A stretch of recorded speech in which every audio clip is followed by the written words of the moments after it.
Yo, what's up guys? This is Rise and welcome to another video. Bit of a different one today as I'm going to be taking you through a couple of Silph Factions bouts.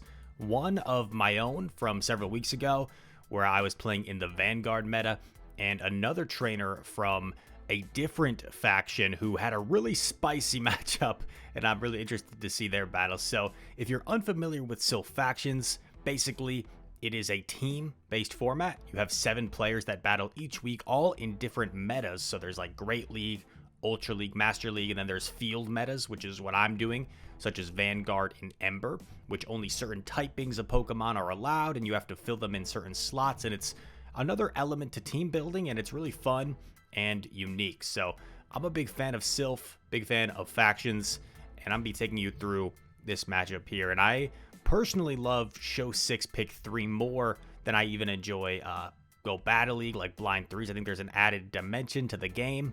I tend to consider myself more of a Show 6 battler than a GBL battler. So yeah, I was going up against Dragon Master Pete, who I've played many times. He's beaten me in the past on Muddy Water. And if you look at our team, there's a lot of carryover. We both have that Unova Stunfisk. I have a Walrein. He has a Celio. We both have a Primeape. And then a few different picks. Now, one thing I noticed with my team is my Unova Stunfisk is very safe. There's nothing that's really going to hard punish my Unova Stunfisk. So that's why I do end up running Mudshot on it. And then also, my Cofagrigus is quite safe as well. He doesn't have a Noctowl on his team, so I know my Cofagrigus is quite good. And my Shadow Walrein, as long as it avoids the Jellicent and Primeape, is pretty good as well. And even Jellicent I still have some play against. So I feel like these were probably my strongest team of 3. And we're going to get straight into it. So Shadow Walrein, Coffin, and Unova Stunfisk is what we're going to lock in for game 1. And you play 3 games against your opponent for the week. And whichever team gets to 11 points out of 21 possible first wins. So we lead against an opposing Ufisk here. And this is fine, because I know I can potentially win this matchup or get shield advantage. I shield the first one, thinking he's less likely to bait me on the first. And then I can go for an Icicle Spear. I get my shield back. I throw on CMP here. And I figured, like, worst case scenario, he catches on, say, a Celio. But if he catches on Celio, I'll be able to align things the way I want. So I wasn't too concerned. I end up double shielding because I'm so healthy. So I basically have a full health Walrein, but I am down a shield. And what's he going to come in with? He comes in with Ape. So I quick swap my Coffin. Because once again, I know my Coffin is quite safe against his team. He's going to get to a Night Slash. And then he's going to swap in the Dragonair. I go for a Dark Pulse here. This is a misplay if I don't get to a second one. He lets it go. And at this point, I'm like, crap, did I just throw the game? But we're going to be patient here. We're going to wait out our clock. And Walrein is tanky enough where it should be able to handle a move here, no problem. And hopefully we can come out of this matchup with an Icicle Spear. And this is going to threaten the Primeape, might even grab the shield, and he hasn't seen our last Pokemon. It grabs the shield, we come in with Stunfisk, and Stunfisk should be good here. And I didn't think a Discharge was quite enough from this range, so to play it safer, I actually go for double Mud Bomb instead of 1 Discharge. And this should be a CMP here. Even if it's a close combat or an Ice Punch, we should be able to live, and we do hang on. And Mud Bomb is obviously going to be enough to take out a Primeape from this range, debuff or no debuff. So a nice win there. Pretty neutral, but like slightly favorable lead for us. And then we were able to preserve that Walrein. So even though we went down a shield, we were able to kind of preserve the Walrein and then do enough in the end to get the win. Looks like game 2, I'm thinking about introducing my own Noctowl. And this line looks pretty solid, a little bit weak to Mantine. However, I didn't think his Mantine looked super good against my team. It's a tough lead here. And check what I do. I actually go straight into Ape because I was banking on the fact that Mantine was not going to come. Because if you look at my team, right, Ufisk, Regirock, Walrein, like 3 pretty hard checks there to Mantine, and then Noctowl and Coffin is like pretty neutral. So I'm actually gonna go for a CC here, and I land it. And at this point, I'm like, okay, I'm just gonna shield and farm down and take back switch advantage, because he's not gonna come in with the Celio. So hopefully I can just grab it, get a shield back here, and I'll be able to align my Coffin with the Celio. In comes his own Primeape. Not going to get to 2 moves, so just going to go for the hard-hitting close combat. We grab the shield, and then, of course, knowing there's a Celio, I'm going to come in here with Noctowl. And I'm thinking I'm just going to take this, because I feel like my Coffin is more valuable at this point. I'm anticipating the swap. I go in with my Coffin, and this should be a pretty good situation. I shield this. Once again, I feel like he's less likely to bait here, and we do make the right call, shielding the Aurora Beam. Gonna overfarm quite a bit. And if he shields, he's in trouble, because then his Primeape is shieldless. I just get off this Dark Pulse right away. His win con at this point would be to double up. So it's gonna be awfully close, actually. If he doubles up here on Night Slash, he wins. But I have a Sky Attack loaded. And I actually almost clicked the wrong area and almost threw the game.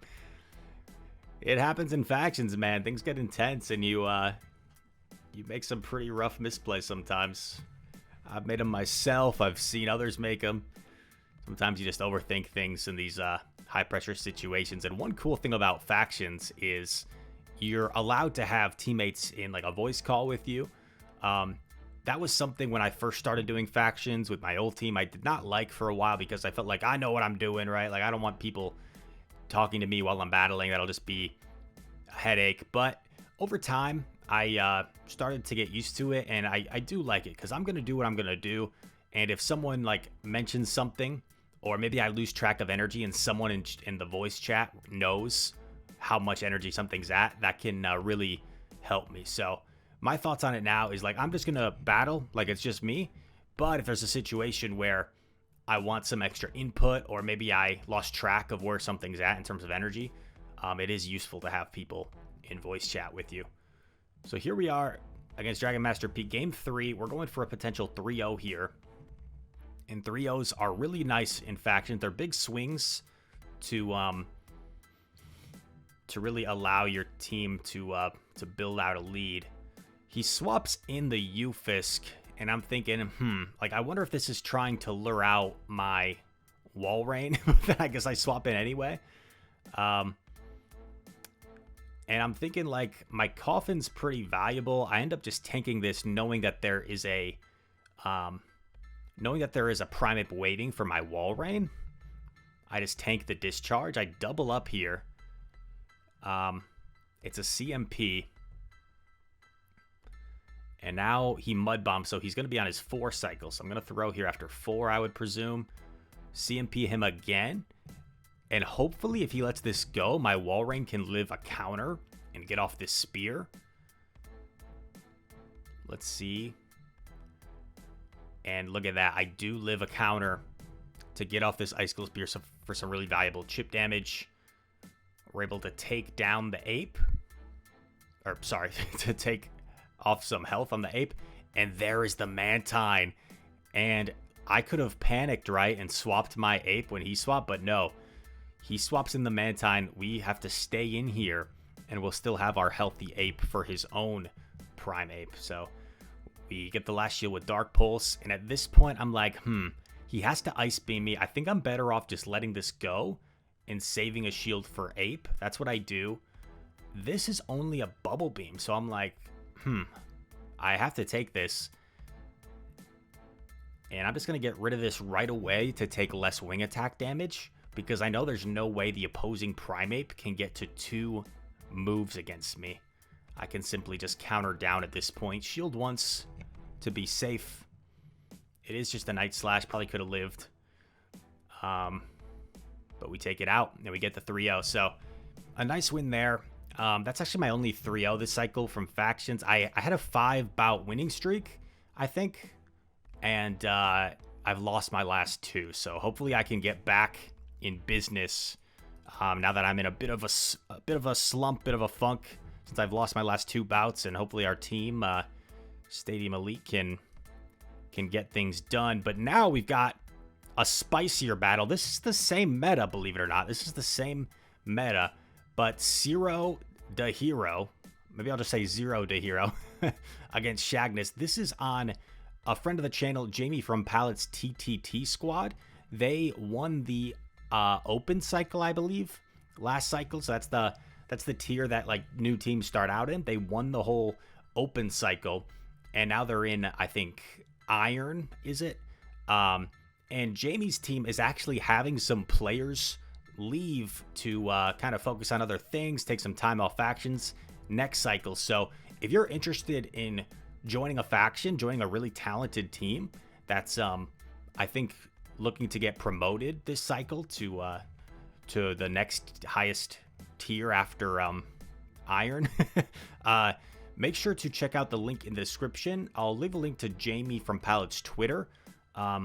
And feel free to send him a DM if you're interested in joining this team, because I know they're looking for new players, and they're a really, really strong team that's probably going to be climbing the ranks in future cycles. So if you're interested in joining a faction, feel free to send him a message. But here we go. Zero de Hero against Shagness, who's rocking 6 shadows, an entire shadow team. And we got the Emolga into the Celio. I think this makes sense. Discharge and then maybe get out of there, because you're going to get outpaced to the second move. Oh, wow. But does Celio even reach the second move? I don't know. Gonna shield. And then maybe catch the body slam. Yeah, very easy catch there. I think that's the correct play to make. And then what's going to greet? Oh, this is kind of sketchy. Do you bother shielding or do you just let it go? They go for the drill peck, so that's really nice. Zapdos has to shield the Shadow Ball, but if they do, this could be a tremendous Thunder Shock down. 1. Oh, okay, so Shagness a little bit off on their counts.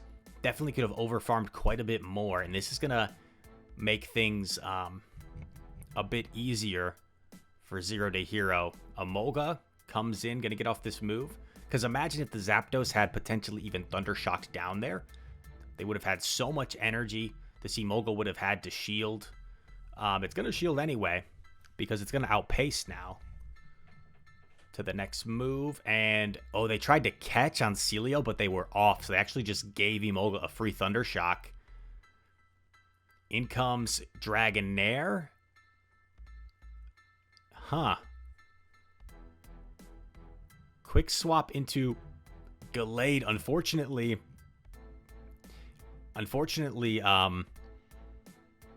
oh, Aqua Tail, no body slam. Oh my gosh. Worst case scenario, and good awareness going for the close combat here, which should KO the Zapdos. Oh man. So perhaps Shagness is running like Aqua Tail Dragon Pulse, which kind of makes sense given Zero de Hero's team, because actually no, it doesn't make sense. You would run Body Slam Dragon Pulse. Body Slam Dragon Pulse as the better moveset. So I don't know if that was just a mistake, or maybe if they're running Aqua Tail Dragon Pulse. Okay, so they're running, I don't know. They're Aqua Tailing here, okay. Shadow Ball comes through, lands against Dragonair, and in comes Zapdos. I like this bait here, because this is a very likely shield from Zapdos. Oh, but they call it. Very nice call.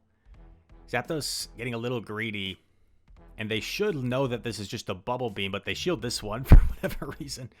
In comes Emolga, and it's met by Gliscor. And although this is electric versus ground, I mean, Gliscor has mostly like flying. It does flying damage, so it's Emolga's still resisting these Night Slashes, or sorry, these wing attacks. And Night Slash isn't the strongest move, so not going to do a ton. Aerial Ace coming through. Gliscor is going to have to shield. And now there are no shields remaining. And Zero to Hero knows it, so he could simply just let this go.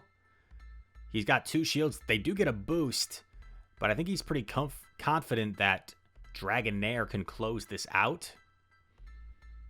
Gotta shield something, right? Or do you just let this go? Just gonna let it go. Because the fast moves from Zapdos are not threatening. Still has both shields. And a Body Slam should be enough to take out Shadow Zapdos. Zapdos has all the energy in the world. Actually had 2 Drill Pecks, but he cannot store 3 Drill Pecks. He can only store 2. You can't quite store 3 of any move in this game. And Body Slam gonna knock out Zapdos. 1 battle remaining. Zero to Hero going for a 3-0 sweep. And we've got the battle of the ice types. The ice waters. The Walrus versus the Seal. I think this matchup can go either way, just depending on how it's played. Because Shadow and Shadow, you only need about 2 Body Slams. Oh my god, going for the bait. This is crazy. This is so risky. And it gets the bait. That is just nasty. If I'm the opponent, I'm throwing a temper tantrum at this point. Gonna shield. I guess it makes sense. You get off the Earthquake, you either do a ton of damage or get the final shield. And the back line is also quite weak to this Celio, so that's perhaps why Zero to Hero felt like he needed to bait. Gonna let it go. And now it is in discharge range. If I'm the opponent, I'm preserving this Celio and not letting it get discharged here. But the opponent is just going to let it go down. So let's see what's in the back. Opponent making up their mind. Zapdos comes in. What? So what on earth could be in back? Machamp maybe? Machamp in the back? Oh, Gloom catches on the Gloom. Very nice. But now Gloom is locked in against Dragonair. And we're going to see a full farm down. And with this energy, this is just game, set, and match. So, to be fair, Shagness was running a Spice Overload team. But very well played by Zero to Hero. I think Shagness had a few situations where maybe they could have made some different decisions. But overall, some competitive battles. And there you probably see a little bit of a difference, right, between like Emerald tier, which my team is in, which is the highest tier of factions, and then Iron tier. Still 2 very talented trainers, but maybe like a few more, and that can be like the difference, right, between like really high tier factions and teams that have a long way to go, is just maybe a few decisions in battle, because a lot of this game is just about minimizing those mistakes, going for the right move in the right situation, and making sure you're over farming correctly and not throwing right away, right? Because we saw the Zapdos like Drill Peck the Jellicent when it could have done like at least 4 more Thunder Shocks and put his opponent in a tougher position. But I hope you guys enjoyed this video. Silph Sunday. If you did, make sure to leave a like, subscribe if you are new, and don't forget, if you're interested in joining a faction, reach out to Jamie from Palette on Twitter, and he's probably going to be taking applications for his TTT squad for next cycle, as they're looking for some new players. All that said, thank you guys so much for watching, and I hope to see you in the next one. Peace.